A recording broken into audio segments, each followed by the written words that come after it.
Well, guys, I was born this way, and there's no medical reason why that happened. My brother and my sister were born with arms and legs, and sometimes in life, things happen that don't make sense. My doctors never thought that I'd be able to walk, and today, I'm walking. I'm from Australia. Anybody one day want to go to Australia? It's such a cool place, and I now live in LA. I'm a Southern California boy, so I only live about 4 hours from here. And today I'm going to tell you, man, I love freaking people out. One day I'm in a car, I'm in the front seat. I'm not driving, of course. Can you imagine if I'm driving a car?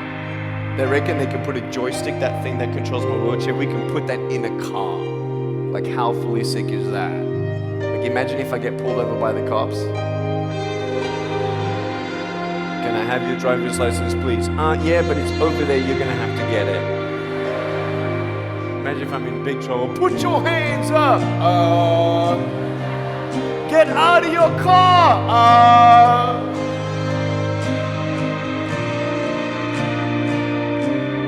So I'm in the front passenger seat, we're at the traffic lights, and this car comes up next to us, and this girl's looking at me. And I'm looking at her, she's looking at me, I'm looking at her, she's looking at me, I'm looking at her.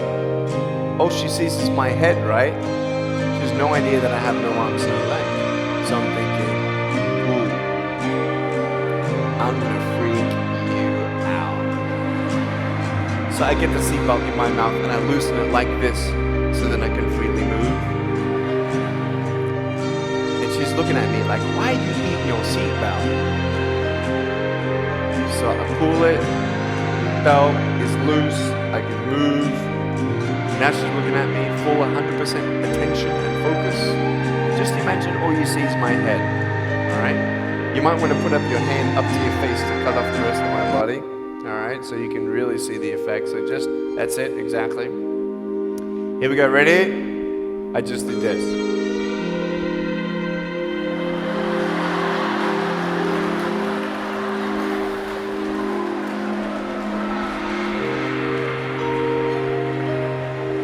And her face, man, she was like, she nearly ran the red light, man.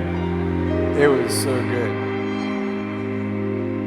My parents always said, Nick, you don't know what you can achieve until you try it. And the doctors looked at me and said, he's not going to walk, he's not going to go to school, he's not going to do anything in his life. And then my parents, they just loved me like crazy and said, you got to try. Try this, try that, try this, try that. And I'm thinking sometimes like, Mom and Dad, you're crazy, man. I have no arms, no legs. How would I ever be able to do this or do that? But they encouraged me and they loved me. And as human beings, we're waiting for stuff like that. We all want love. Everybody say love. Very good. We all want love, and I went to school, and I wanted to be cool. You go to school, and you want to be accepted. And so you see these guys, and you're like, oh man, everyone swears like every third sentence, F this and F that and F and this and F. Like what? Like they think they're cool, And so I'm thinking, man, maybe I need to be like them to be cool. And then you compare each other with how we look, and I wish I was smarter, I wish I was taller, I wish I was shorter, I wish I was more popular, I wish I did this, I wish I didn't have that. I wish my life was different. That was me when I was about 8 years old. I looked at myself and I looked at everybody else, and everyone else had more than me. And I'm asking, why? Why me? Have you ever asked the why me questions, but get nowhere? If I had no answers from the doctors, and if I had no answers from my parents, I still have a choice every day in my life to keep going or give up. You see this book up here? This is my favorite book in the whole wide world. This is my favorite book, the Bible. And here I am.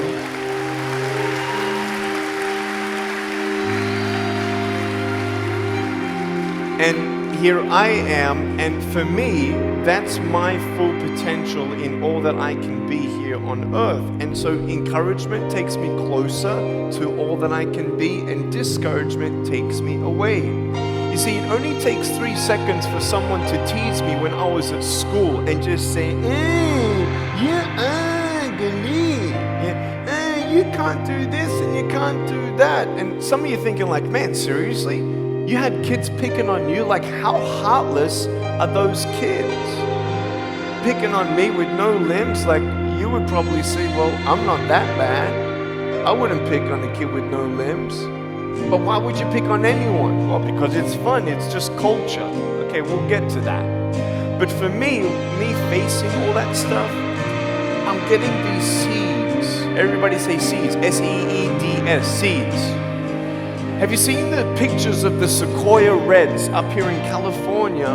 These huge trees. Like some of the trunks could be as nearly big as this room. I've seen those photos where they've actually dug out a tunnel in a trunk of a tree. You can drive a full-size SUV right through it.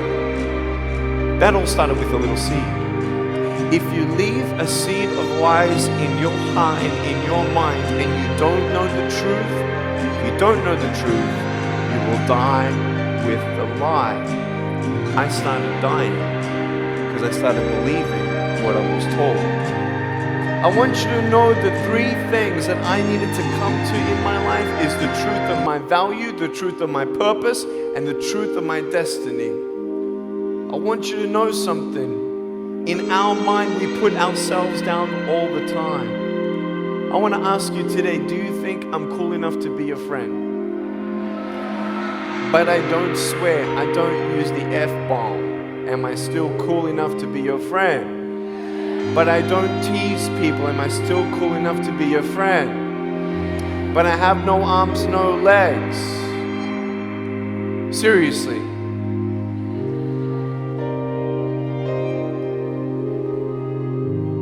You would be my friend even though I have no arms, no legs. So you're telling me it actually doesn't matter, right? If it actually doesn't matter for how we look, then why do we tease each other for how we look if it actually doesn't matter? Why is it that we look ourselves in the mirror and we see us, well, we're having fun. Oh yeah, man, we're just part of culture, man. There were 12 people one day teased me, taking me away from my home. 12, 11, 10, 9, 8, 7, 6, 5, 4, 3, 2, 1. Don't worry, I won't fall off because if I did, I'll break my arm. But 12 people teased me one day, and I could put a pretty brave face on, but cry on the inside. Real. Oh, it doesn't hurt. Yeah, it hurts. There was this one bully. I became his target for 3 weeks. And every time I go by him, I was 13, he was 17. I was in my chair. I'm only 4'9" in my other chair, my old chair. He's like 6 something, so he's huge, right? So I'm looking up at him, and every time I go by him, he's like, hey, there's Nick. He has no... And you can imagine what he said. And I'm like, what's his problem, man? So I would try to avoid him, and I was so embarrassed. He would say it really loud, and everybody would be looking, and some would be laughing. I'm like, what is this guy's problem, man? So one day, after 3 weeks, I went up to him, and I said, hey. He's like, hey. I said, can you please stop it? He said, stop what? I said, stop teasing me. He said, what are you talking about? I said, every time I walk by, you say that stuff. He's like, what stuff? He didn't know how to take me on. So I'm looking at him and said, nah, man. Every time I walk by, you say exactly this, and I want you to stop. I forgive you, but stop it. He's like, oh, is that hurting you? Now I could have said, nah. Or I could have said, yeah. It takes a level of humility to actually say, actually, I don't like that. It's killing me. I said, yeah, it's hurting me. He said, all right, I'm sorry, man. I was just, playing around. He said, give me a hug. He said, what? I said, give me a hug. He was like, all right. So I gave him a hug. I'm a hugging machine. We made the Guinness Book of World Records. 1,749 hugs in 1 year. We did it last year. My arms fell off, all right? The scary thing about hugging so many people is that anyone can just pick me up and take me home, all right? Like, what am I gonna do? Like, beat him or something? Like, pretty mean headbutt, right? I want you to know that you might be playing around. I could pretty much say that 98% of you have teased someone in your life.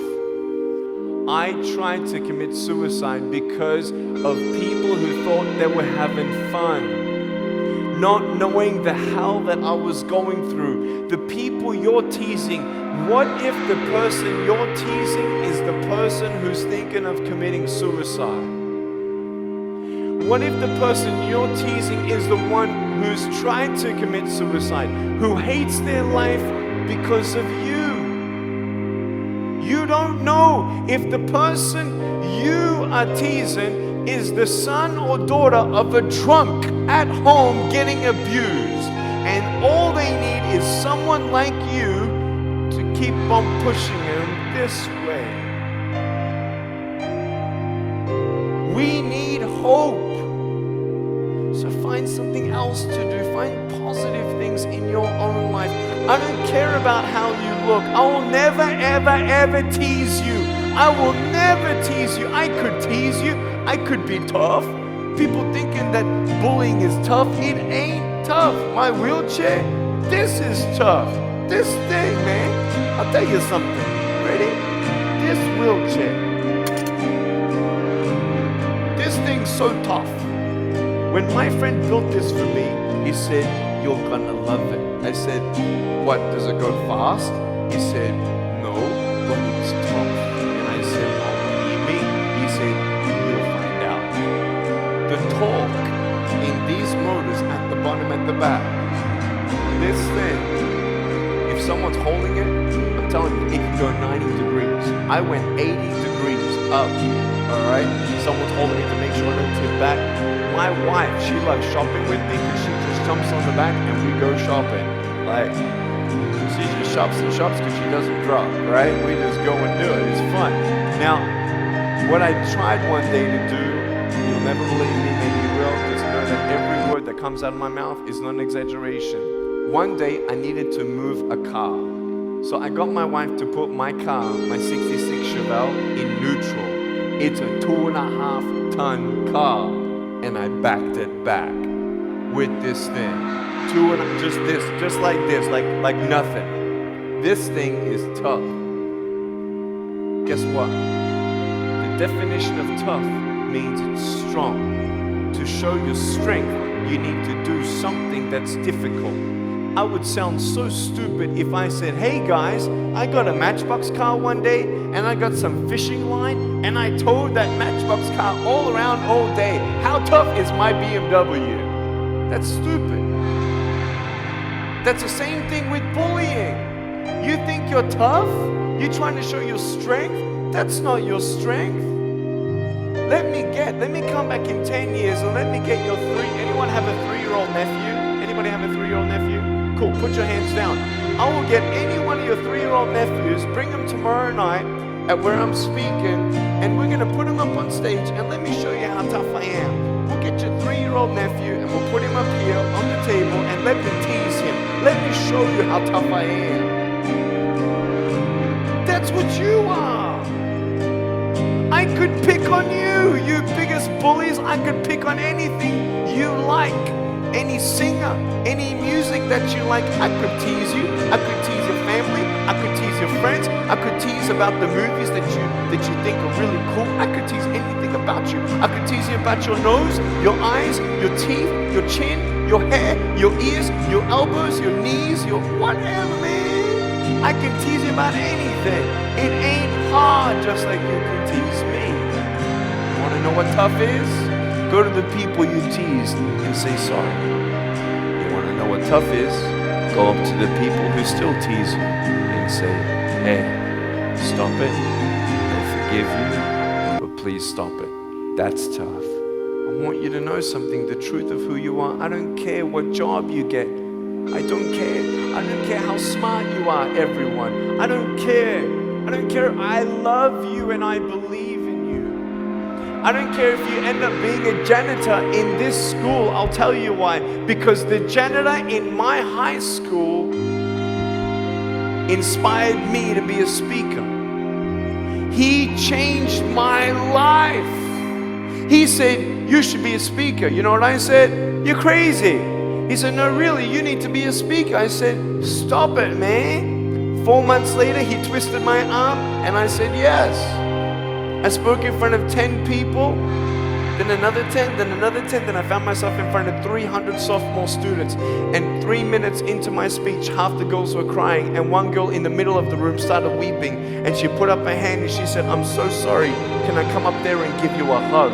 And in front of everybody, she came up and she hugged me and she cried on my shoulder and she whispered in this ear, thank you, thank you, thank you. No one's ever told me that they love me. No one's ever told me that I'm beautiful the way that I am.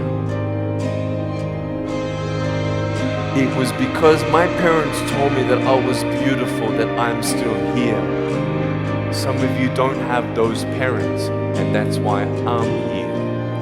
I love you and you're beautiful just the way you are. Never, ever give up.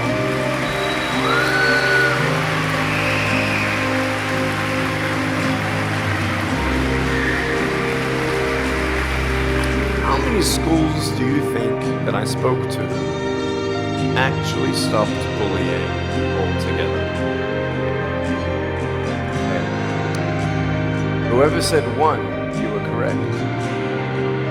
One school out of 600, I got a letter from the headmaster. And he said, Nick, you forever changed our school. Blah, blah, blah. We haven't seen any bullies pick on anybody for 8 months straight.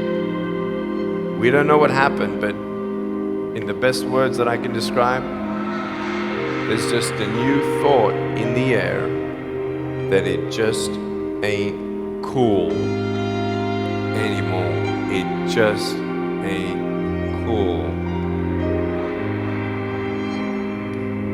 I want to ask you, what are you going to do?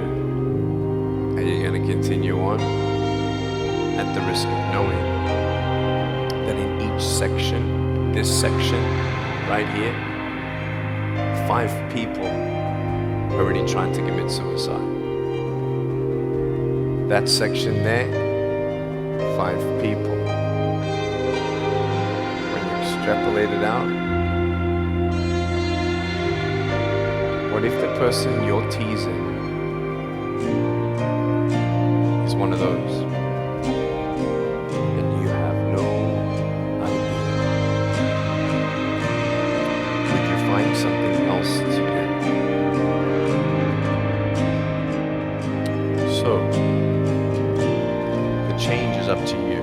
If you want to see more love in your school, be love. If 50% of the school come together and say, you know what, it just ain't cool anymore, the people who think it's still cool, every time they look down upon you, I want you to imagine my face looking at you. Because I'm telling you, everyone you're teasing is my brother and my sister. You're my brother and you're my sister. And I'm asking you to stop it. Love yourself a bit more. Love each other.